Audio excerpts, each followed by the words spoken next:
Welcome in, McElroy and Cubelic in the morning.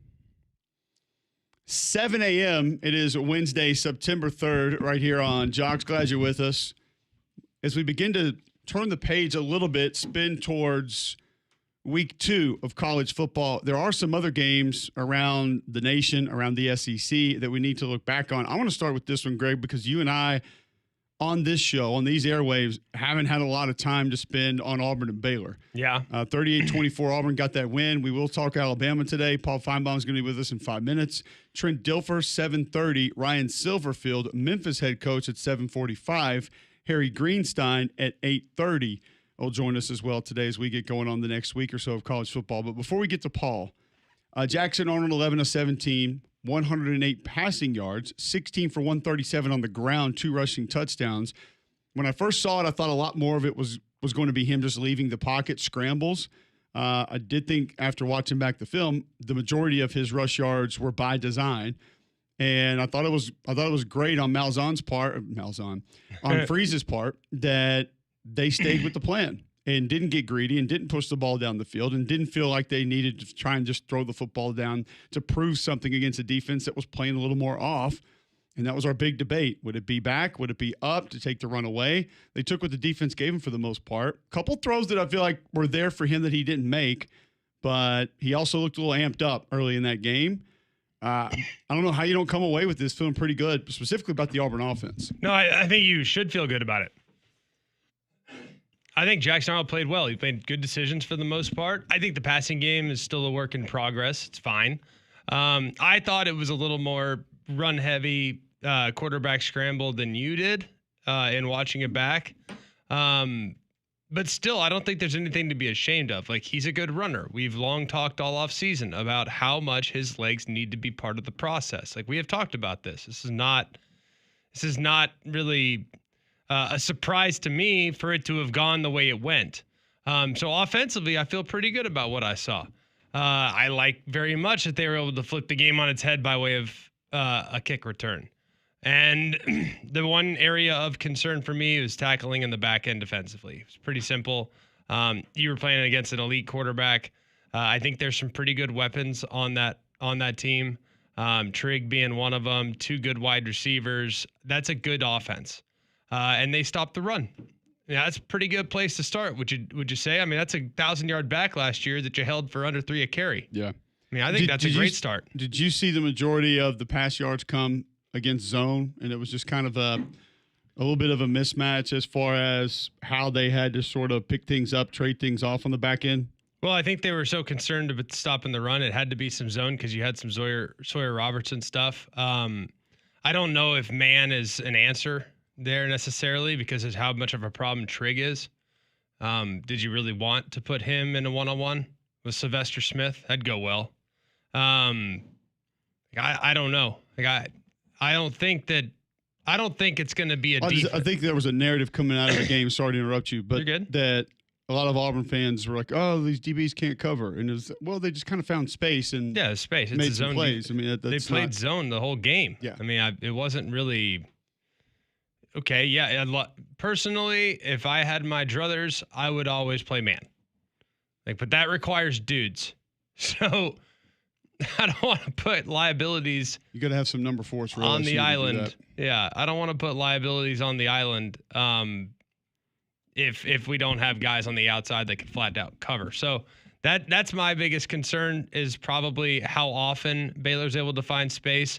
There will be some offenses that are similar to what Baylor utilized. However, honestly, honest question, God's honest question here. How many quarterbacks will they play that are as good as Sawyer Robertson? The answer is 0. I was going to say I would sort of rephrase it as to how many will be better, and to that question, I would say, probably not a ton. The answer is 0. Yeah. Let's go through it. Ty Simpson, I'd take Sawyer Robertson right now. Yeah. Doesn't mean Ty Simpson's bad. It's just I'd take Sawyer Robertson. Gunnar Stockton. Right now, Robertson. Yes, for sure. John Mateer. I'd probably go John Mateer. I'm taking John Mateer. Yeah. Probably go John Mateer. But how many? Diego Pavia? Yeah, I'll take Robertson. Probably. Keep it going. I mean, I think your point proven there that the majority of the quarterbacks that they're going to see are either going to be on par or not where he is. And a lot of that has to do with how much college football he's played. So I don't think there's a lot to be ashamed of there. I mean, you had a good receiver, a good tight end that found them some space, made some plays, quarterback that can get it to him. And so there will be adjustments with different offenses. I thought 34 and the other kid were both pretty good. Yeah. All right, let's go to Paul Finebaum. He joins us usually on Mondays, but because of some TV stuff, had to move to today each and every week thanks to our friends at Craneworks. Lift it, load it, grade it, grind it, move it, haul it, rig it, dig it, Craneworks, Rentalworks, yeah! The big dog's got it. Paul Finebaum on Mac and Cube in the Morning is brought to you by Craneworks. Lift it, buy it, rent it, the big dog's got it. Now, Paul Finebaum. Paul, always great to be with you, usually on a Monday morning. I think things were so hectic for you, I didn't even see you in studio on Monday, but I knew that things have been a little bit wild, have been a little bit crazy. After you've had some time to digest it, as far as where things are and where things have a chance to go at Alabama, what do you foresee in the near future for Kalen DeBoer and his staff?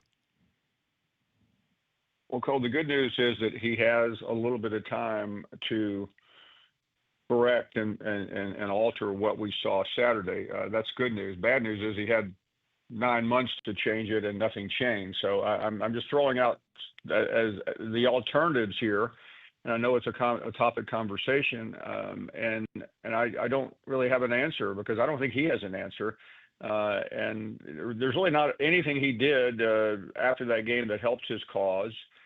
Because that's who he is. And I think ultimately Alabama fans either have to accept that this is not someone that you may want him to be and hope that he can figure out a lane to win in the SEC. He's an outstanding coach. He's got, by all accounts, a really good staff. He has a top-notch roster, but for whatever reason, it doesn't seem to be working fluidly, and I really don't. I mean, I'd love to try to give you an answer, but I don't. I mean, I'll also try to avoid being doom and gloom because there is plenty of that, and anybody who's listening right now around Alabama knows that because that's been the only topic of conversation since 6 o'clock on Saturday. Paul, what do you think it says that the two hardest playing players and the two most effective players in Saturday's game for Alabama were two guys that played for Kalen DeBoer at Washington, and Parker Brailsford, the center, and Jeremy Bernard, the wide receiver? What does that say to you? I'm just out of sheer curiosity because I know what it says to me. I'm just curious your observation at that reality. It says to me that they understand him. They get whatever he is trying to disseminate to them and buy in. It also says that anybody who has not been part of him and understands him and maybe subscribes to him does not connect. And it's, listen, nobody's. I mean, you guys may be geniuses. I'm not, but it's pretty obvious these players do not play at full speed for him on every play, and that's been the standard at Alabama. And it should be the standard, really, frankly, everywhere. So I'm going to shut up and listen to what you have to say, Greg. Well, I think it just says to me that those two guys were not necessarily high-profile recruits, and those two guys have something to prove, and those two guys have a chip on their shoulder. And right. I'm not sure that everyone on that team, based on the effort level on Saturday, has that same chip. And I think they need to find one. Guess what? You can. It's the beauty. You can make adjustments from week 1 to week 12 and be a totally different team. We've seen it happen before. But I think a couple guys need to look hard in the mirror. And regardless of how talented they are and how skilled they are and how many stuffed animals they bring into the locker room, they need to, I think, probably play with better effort, better intensity. And if they don't, they get replaced. It doesn't matter. It has to be the expectation level across the board. Greg, I think that is excellent, but what bothers me and what I want to see from him is a little bit of emotion and a little bit of holding people accountable. The problem is he's a different type of coach. And I'll spare you what I've already said because everybody knows his credentials. He wouldn't be at Alabama if he wasn't a top flight coach with a superb record. So please, nobody needs to remind any of us how good he was elsewhere. What he's not is good at Alabama. And that is a real concern. And Nick Saban can say what he said Monday, and everybody can offer support, and we can all play the blame game. But at this moment, Alabama has a serious problem at the head coaching position, and I don't know how you change that when you already knew what the problem was, or a lot of us thought we knew what the problem was at the end of last season. Paul Finebaum joining us on the Higginbotham hotline. He's with us each and every week, thanks to Craneworks. Paul, I even go back and forth on this sometimes. I mean, I feel like I can be convinced either direction, but when you see poor effort, because the football player inside of me says, that was on me. Like, Terry Bowden never made me play hard. Tommy Tuberville never made me go out there and want to get pancake blocks. Like, I wanted to do that.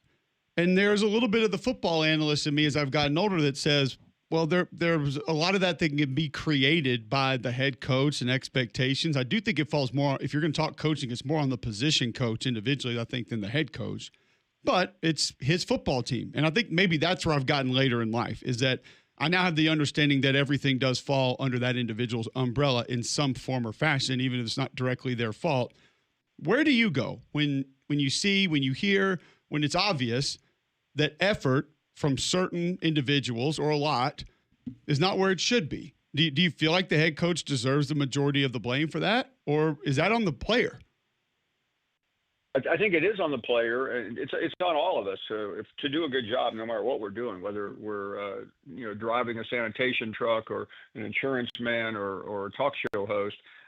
You have to challenge yourself, but there are times when people need encouragement. And they need it in a football coach. It's not like somebody else saying, hey, listen, let's go over what you did wrong. I mean, a football coach, this is militaristic, and I don't think that's happening there.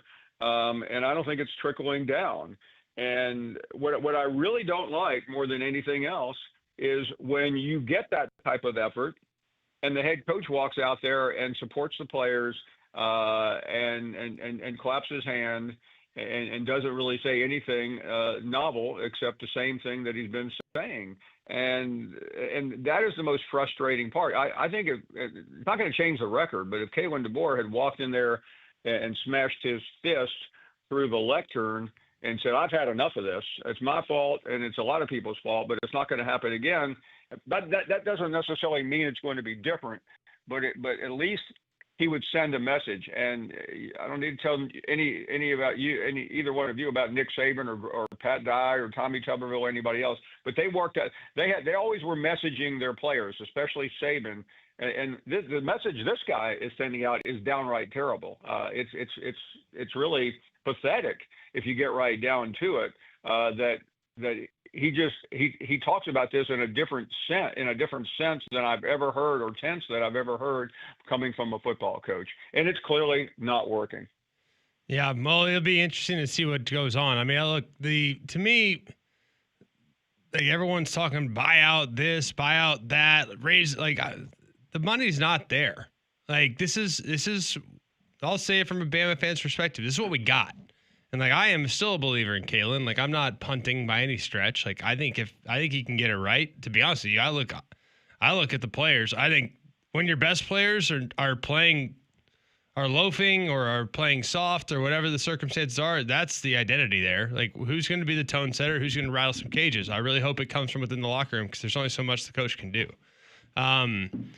Guess what? Nick Saban throwing his headset didn't do anything to affect my level of execution. You know what affected my level of execution? The level of expectation that Rolando McClain had for the defense, and I had to go against that defense every single day in practice. So Nick Saban throwing his headset didn't make 1 ounce of a difference to me. Rolando McClain and Mike Johnson did. I played for those guys, and I think they would agree that they played for me, and I played for Mark, and Mark played for Julio, and Julio played for Javi, and Javi played for Dante, and Dante played for Dedrick. That's kind of what we did, and that's what we did together. So hopefully these guys can get it figured out. But for those that are saying, "Oh, we'll just buy him out," what would be your pushback to that? First of all, that shouldn't be a conversation right now, Greg. And by the way, it shouldn't be a conversation if the buyout was $10 million. I mean, we were one game into the season, and I fired a lot of coaches in my time. but I usually try to wait a little bit longer. And what's even more ridiculous are everybody sending around these are the list of candidates to replace Kalen DeBoer. By the way, nobody got it right the last time, including me. I think people ought to pause, but it's understandable though why Alabama fans are. I was in Birmingham on Sunday, so I got a good taste of it everywhere I went. And it got worse Monday, and it's no better today. A game Saturday night is not going to change very much, but I offer this to everyone listening. We spend the entire offseason waiting for these moments in time. Don't deny yourself the joy of experiencing Alabama football because you're upset about what happened last week. I am also not going to, I'm not a former player, and I'm not going to tweet out encouragement because that drives me as crazy as the criticism. None of that's going to matter. All that's going to matter is whether they can figure out some things this week, and as you said, Greg, maybe pressure some of these players to take some ownership in this team because nobody seemed to do that Saturday in Tallahassee. I want to go to the other side of the state with you quickly, Paul, and just ask if your opinion changed, how much it changed. I'm on record saying with everything else that was happening in the preseason, how low-hanging fruit a lot of it was, Auburn just needed a win. And I feel like immediately a lot of that stuff has kind of gone away. I don't know if you feel similar to that and just kind of interested in how the outlook now looks or feels from an Auburn perspective for you after what you saw against Baylor Friday night, even though that feels like it was a month ago. It was the most important game of the season. We've said that 100 times, and the result is evidence of that. Kalen DeBoer is on the hot seat, and Hugh Freeze isn't anymore. That's how big a swing we saw this weekend with what Auburn did Friday and with what Alabama did on Saturday. And I think everybody down there can exhale for the next couple of weeks and negotiate each game on the schedule. Suddenly that Oklahoma game doesn't seem like Armageddon. It was going to if they failed to win in Waco. I liked a lot of what I saw. I thought this was a different Auburn team than we saw last year, especially up front. And Jackson Arnold played well. Nothing's ever going to be perfect in the first game, but I came out feeling great about Auburn. Paul, we always appreciate the time. Always great visits. Look forward to catching up with you again next week. Thanks, Cole. See you soon. Paul Finebaum joining us on the Higginbotham Hotline with us every week. Thanks to our friends at Craneworks. We'll follow up on a little bit of that, discuss kind of where Paul went on the situation in Tuscaloosa and maybe how things have changed right now at Auburn. Before we do that, Greg, tell our listeners about Bromberg's. Well, Bromberg's is where I've been going for a very long time. I always appreciate the level of professionalism you get from this incredible group. I always think that Bromberg's, when I walk in the door, I know I'm going to have that elevated experience. I'm going to go and be able to get, whether it's beautiful jewelry, a gift for someone they care greatly about, a natural diamond, you name it, they got it. You walk in the door and the level of expertise amongst their sales staff is second to none. You also are going to enjoy the store that's now being renovated in the Mountain Brook Village location. It's going to be brand new. It's going to be amazing. And I can't wait to see exactly what it looks like when it's all wrapped up. It's just to enhance the experience. Not that it needs much enhancing because of just how good it is right now. You can also go see them at the Summit, or you can check them out online. It's Bromberg's. All right, when we come back, can the ship be righted, and how much pressure has been taken off Hugh Freeze and Auburn? All that and more after this on Mac and Cube in the morning.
Trent Dilfer, UAB head football coach, joining the show in 8 minutes. We'll have Ryan Silverfield, Memphis head football coach, joining us in about 25 minutes to discuss the Tigers 45-10 over Chattanooga this past weekend. They will be at Georgia State this weekend. Got Arkansas coming up in a couple of weeks. Have Troy after that, so we'll get an idea of what Coach Silverfield's team looking like and discuss UAB's win against Alabama State in their opener with Trent Dilfer in just a moment. Taking what some of Paul said, Greg, about this situation with Kalen DeBoer. We know where people are. There are a lot of folks tweeting out, can't be overcome, have to make a move now, can't right the ship. But Paul did point out it's one game into year 2. Correct. You won 9 games a year ago. No. And we're in the playoff conversation. There are a lot of people that were pounding the table that Alabama should have been in the playoffs last year. But it's amazing how now that, to the majority of people, is an unforgivable season. And some of the numbers can be manipulated. Listen, I'm not going to say last year was the best. I'm not saying that should be the standard. Correct. Not saying that week 1 should be satisfactory. But the numbers can be manipulated a little bit to, the last 5, whatever, favor. By the way, I don't care what you're favored by if you win or lose. Did you win the game? No, but this whole lost teams. the last however many by, favored by this much. So what?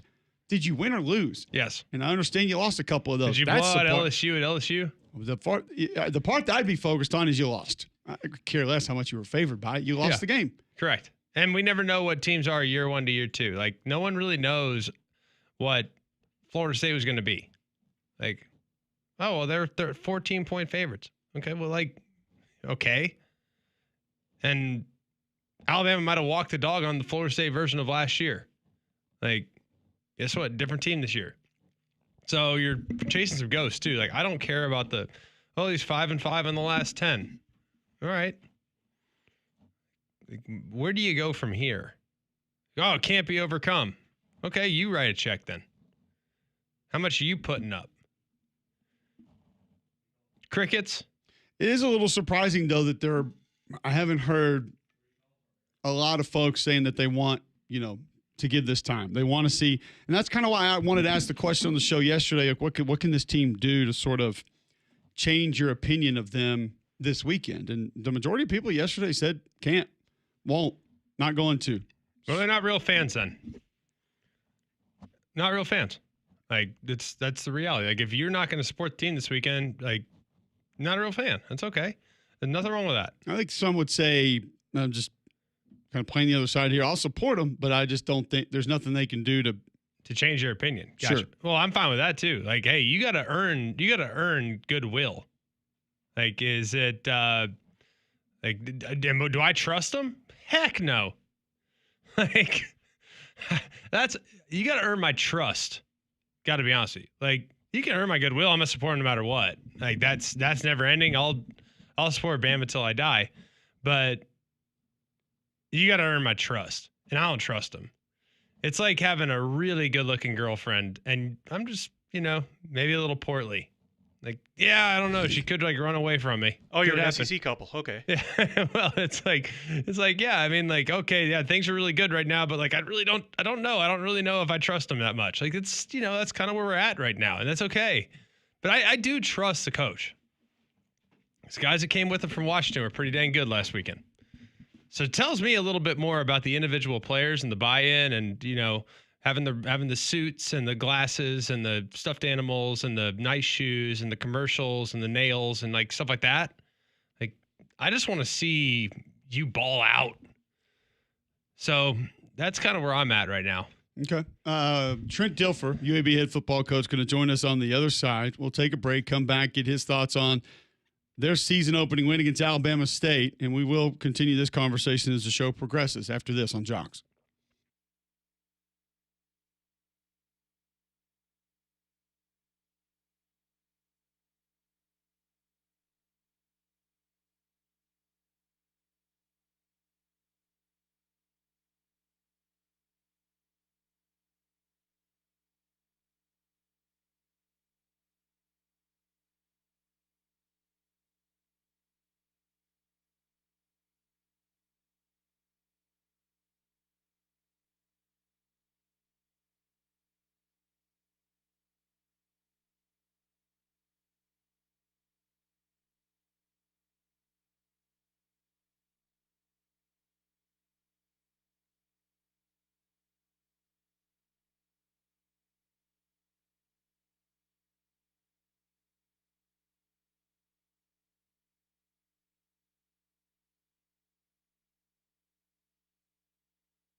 Welcome back in. McElroy and Cubelic in the morning.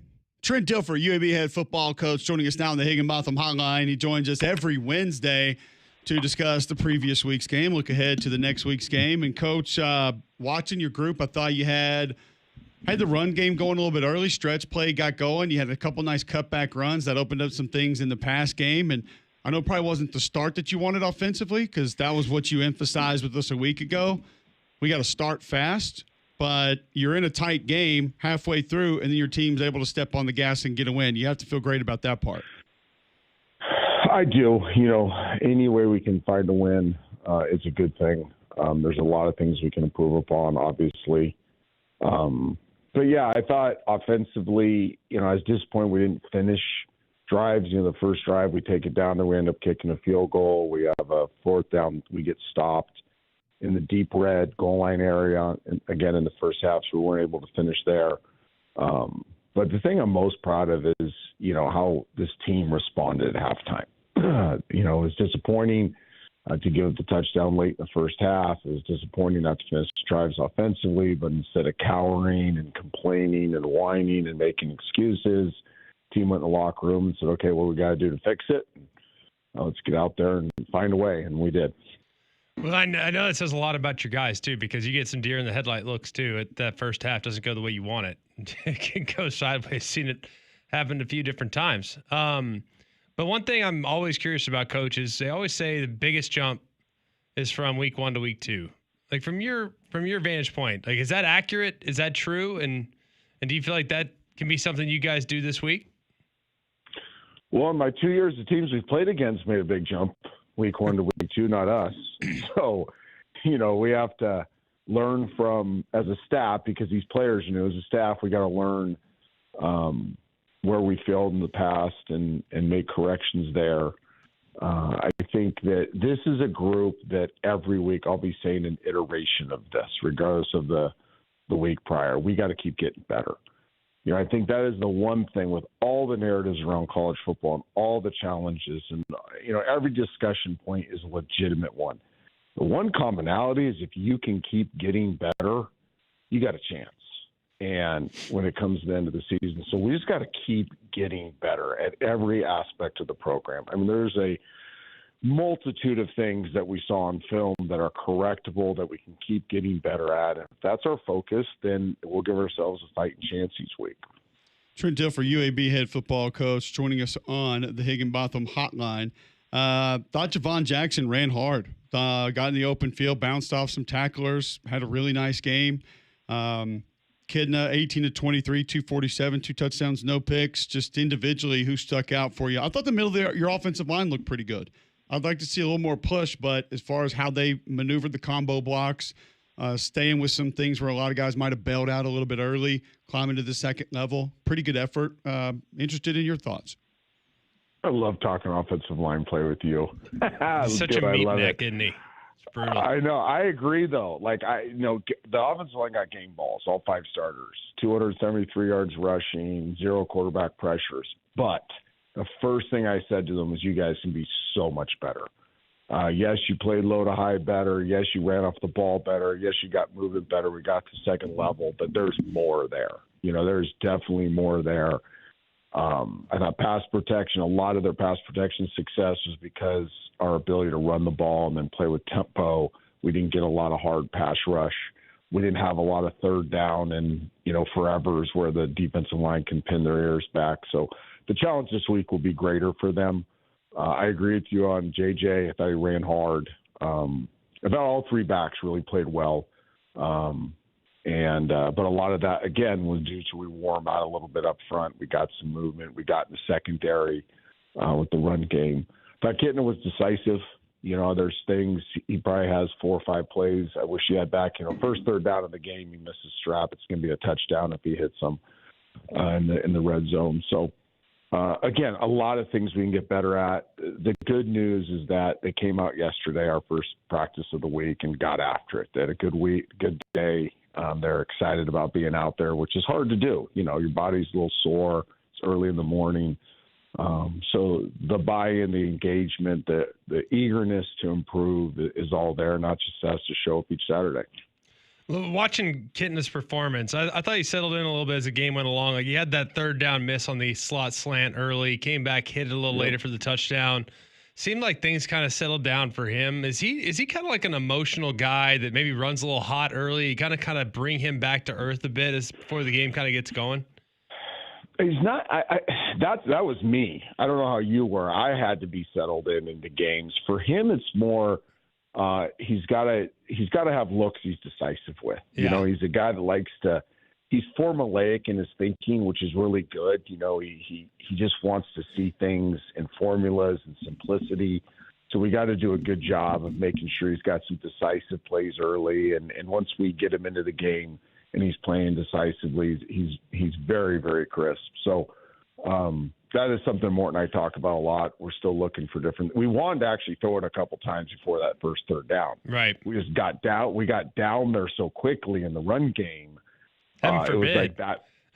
Yeah, exactly. Like that's not a bad thing, but he's definitely a guy you want to get going in the passing game before you have that big first third down. And he read it perfectly in his timing. Sure. He just threw a missile in there instead of throwing more of like a 1.5 ball, Yeah. putting some touch on it. So Well, like you look at him in the second half though, like that big dig off play action there, first drive, Yes. second half. Like there's a lot of good on the tape for week one. I'm sure there's a couple he'd like back for sure. That slant that you referenced being one of them, but there's a handful of good plays where I've felt like, all right, I think he's ahead of where he was last year. Do you get the same sense?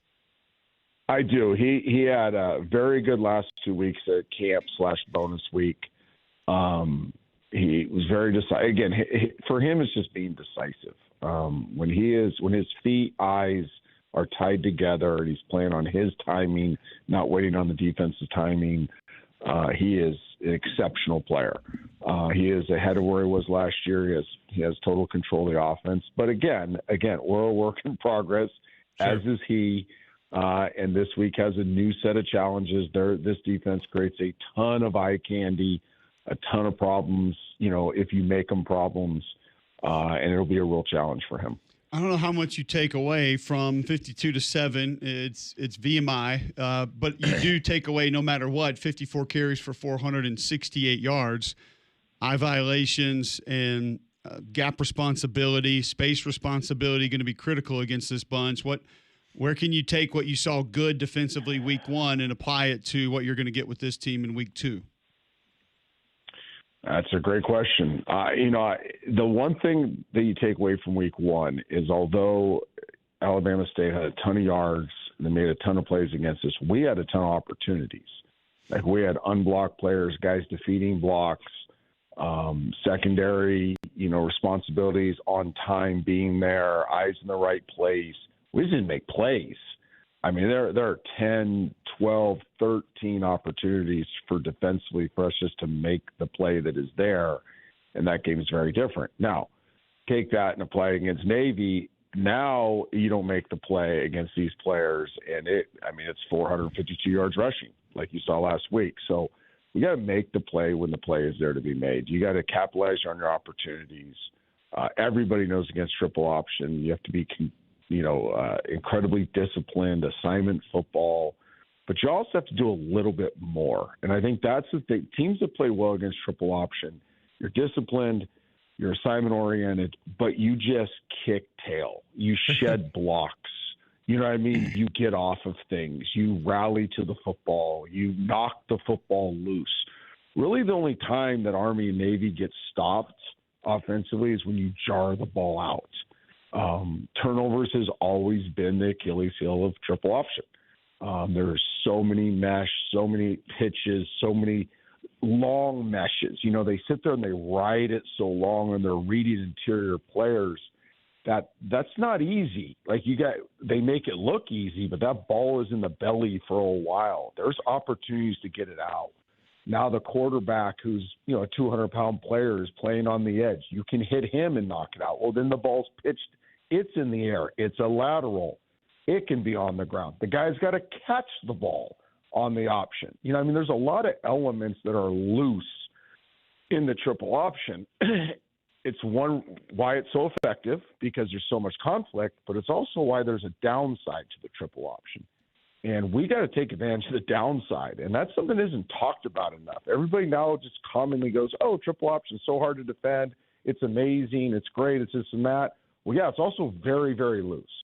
So you got to make sure you take advantage of those loose opportunities. If you don't, you're just going to get gashed. Coach, we always appreciate the time. It's always fun catching up with you. Great stuff. Good luck this weekend. Look forward to catching up next week. Appreciate you guys. There you go. UAB head football coach Trent Dilfer joining us on the Higginbotham hotline. And a lot of good in that game. Now you get an opponent, Greg, that has what I thought to be one of the best players in college football last year, Blake Horvath. Yeah.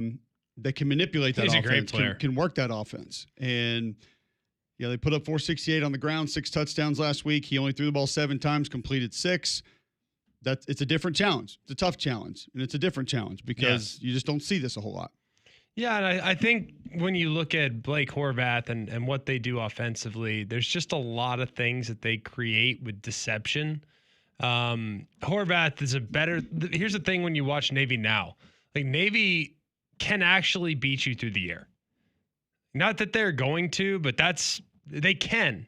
And that's not something and they still have all the triple option stuff, the traditional wing veer. It doesn't look like you back there throwing left-handed. No. Like, it's an actual throw. Correct. Yeah. Like it's solid. Like, it's fine.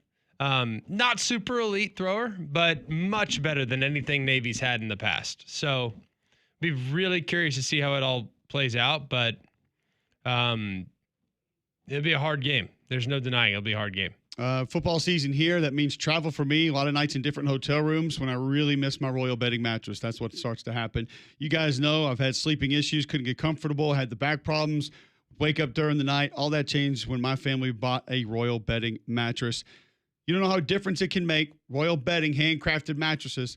I love that mattress so much. I've gone back twice. My son's got one. My dad's got one. I have 3 generations of Cubelic sleeping on Royal mattress bedding.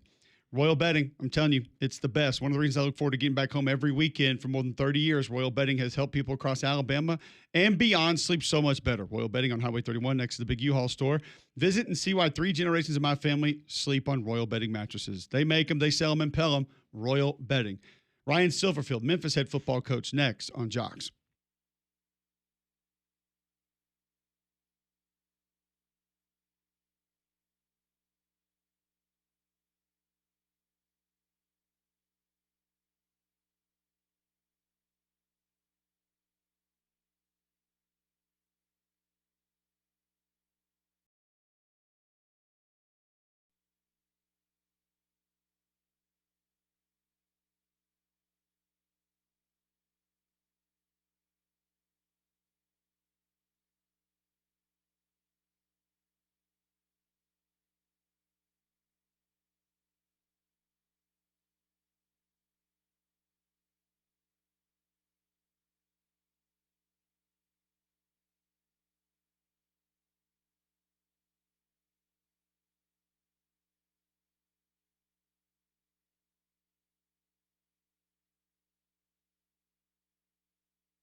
All right, welcome back in. McElroy and Cubelic in the morning, 7:46, Wednesday, September 3rd. Going to go right to the Higginbotham hotline. Welcome in Ryan Silverfield, Memphis head football coach. Looked pretty good in their opener against Chattanooga. I know some new pieces on that offense for you, Coach. What maybe surprised you the most in a positive way? Yeah, I think going out there and being able to have a full understanding of what we wanted to do in all three phases. And I know that sounds like coach speak, but, no pre-snap penalties, right? A lot of teams getting these false starts and formation issues. I thought we went out there and, for the most part, played a pretty clean game. And I think, obviously you want to see the effort and the execution, but I thought, there weren't a whole lot of missed assignments and things of that nature. So pretty pleased with that. Obviously, like every coach is going to tell you, a lot of work to be done into week 2. Ryan Silverfield with us. Coach, the way that I describe it to folks, the phrase I like to use is operating the offense. And it's amazing how many people make fun of Greg and I when you get a quarterback in a new offense or a new system. And like you said, there's no procedure. They're not sitting there having a panic attack, 3, 2, 1, trying to get the ball snapped, quickly distributing the football. I don't care who the opponent is. Like, just take us a little further as to how valuable that is for you, just to be able to operate and manage things to where it does almost eliminate the panic by everybody on that side of the football. Oh, there's no doubt about it, right? Forever we'd had a long-term starting quarterback, and to have, like a lot of teams, a transfer that's now starting, their first time. It's so important. One, it brings efficiency to an offense, right? And I know that seems like a stupid term, but I think when you go out there and just perform at a high level, whether it's put together a 10-play drive or a 2-play explosive, I think it means everything. But to be able to control the huddle, make sure everybody's on the same page, it allows you to play, ahead of the sticks all the time, right? So now all of a sudden you're not looking at a 3rd and 15 because of a procedural penalty, or making sure, hey, is that tight end on the ball when he should have been off? And that is everything. I think that allows you to go out there and play for 60 minutes without the worries of other things. It's already hard enough to block and tackle. Let's call it what it is in college football. So when you can have a quarterback you can rely on and guys are dialed in and focused, it means everything. What I love most about it is it's like, all right, hey, welcome to Memphis. Your first throw is going to be 50 yards down the left sideline. Second throw is going to be a deep post, both of which were on the money, I might add. Like, pretty good throws under the circumstances. So how would you assess the play of your new quarterback? Yeah, Brennan Lewis, transfer from Nevada. A lot of people said, well, he hadn't won a ton of football games, and I think that's our job, to put the pieces around him to teach him how to win football games. Look, he went statistically 22 of 28. We had 4 drops. Yeah. And, I don't like to play horseshoes and hand grenades, right? But that would be 26 to 28. And the other was completed, but a shoelace out of bounds on what would have been a 35-yard completion, and then the interception in a 2-minute situation before half where blew protection and he got hit and threw it. But, we got to eat those, take the sack in that situation and throw it out of bounds. So pretty clean. People always laugh, like, you don't want game managers or quarterbacks. Like, BS. Yes, you do. Tom Brady was the best game managed quarterback I've ever been around. And we're great with that. We've won a lot of football games here over the years by having guys that can manage the game, and I was pleased with that aspect. I think I'm just watching it. I thought it was really, really solid for a debut, because it's not like a lot of those were low percentage. He's from the right hash, throwing comebacks to the left. One thing I thought, maybe it just kind of some of the catch and throw stuff, Hennigan was so good at just getting it out so quick and giving those guys plenty of time. How do you make sure that on some of the catch and throw, screen stuff, extended handoff stuff, that ball comes out a little bit quicker? How do you rep that here over the next few days to give your guys plenty of time to run after catch? Yeah, I think that's as important as anything, the timing. And I think we're in a day and age where we have some guys out there. We had a transfer wide receiver that's been here for 3 weeks, right? So, that timing is going to be a little off here and there. I think every week, not just at Memphis, but in college football, you're going to see some things that people are going to continue to get on the page, right? I mean, it's different when you played with guys for 3 or 4 years, been with them, done the 7-on-7 all summer. Now it's a different aspect to it, but I think that's something, right? We're about to head out to practice here shortly, and something we're going to work on, right? And guys now will get out of the breaks and have a better understanding, hey, that route should have been 10 yards, not 9, yeah. Right? Or that you went an extra step, and hey, if the corner sits here, that's what we need to do. So that's all part of it, as guys continue to understand the intricacies, I think, of the offense, and they'll carry over week to week. Ryan Silverfield, Memphis head football coach, joining us on the Higginbotham hotline. 1-0, 45-10 over Chattanooga last week. They'll be at Georgia State this week. How many quarterbacks are you preparing for this week? Oh my goodness! So they played two. They played two last week, and then obviously, right before my press conference on Monday, they said, "Oh, by the way, they added T.J. Finley, who's now in his sixth school, who's done the now they have a former running back for ours who's now in his seventh school." But yeah, look, we got to prepare for all of them. You don't want to chase ghosts, right? And you got to go back and watch what TJ has done at his previous stops to get a feel for him. But we're expecting them to play three different quarterbacks. Reality, do you have three different game plans? Not necessarily, but you understand the different things and the different characteristics of each one and what they can bring to the table. So we got to be prepared for that. Yeah, I had him last week, and I had a couple friends kind of giving me hints that TJ was going to be added, and I kept waiting, and I'm like, we're 3 ways away from the game now. They're not going to add him 2 days of practice and get in there and start for this team. So, but like you said, it's not like you add one and he brings completely different mobility to the table. It feels like pretty much the same game plan under Hugh Jackson. The good news for you guys is whoever's at quarterback, watching your D-line, one thing I think that separates you from probably a lot of other teams in your league, maybe even at your level, you got some size up front. 10, 93, 99. You got a couple big boys. Now, it helps when they don't block 93 and he's able to get a sack. But you got some big boys up front. I feel like you should have a lot of confidence in this D-line this year. First off, I appreciate you guys taking the time to watch the film. That's important to me as the coach. Not jumping on you guys are no idea. So you're exactly right. We're very fortunate. Coach, how do you motivate your team in the first half of games? I could go with those questions if you want. Exactly right. Oh, I'm just glad you threw out some jersey numbers. Usually people are saying, so is Paxton Lynch, how's he looking this week? I'm like, So, hopefully he is healthy. I don't know if he's played recently. So if he's not healthy, we got some problems. Yeah. No question. So no, we're very fortunate. I think that we have an aggressive D line, but Cole, as you and I talked, Georgia State's D line, holy smokes, you saw that number 10 they got, man. That dude was a problem. And I was trying to tell the guys on the broadcast, coach, and you as a former O-line coach understand this. I said, y'all don't understand. He's the worst kind of guy you can ever face because he was listed at 5'11". There's no way he's 5'11". He's like 290, and he has decent lateral agility. There is not a worse guy you can play against. Well, they should be prepared because I feel like 93 is like kind of a clone in some ways. He's not that short, though. He's not that short. How big is 93? Yeah, I always say this, if I can see eye to eye with the guys, I'm 5'11". I think a lot of our players probably list themselves at like 6'3" on their dating profiles, but now they're closer to my height. But 93 your guys shouldn't be too spooked by what 10 can provide because 93, your guy Bell, he's not that dissimilar, right? Kind of similar in how they play, right? Absolutely. Both disruptive, very, very explosive players.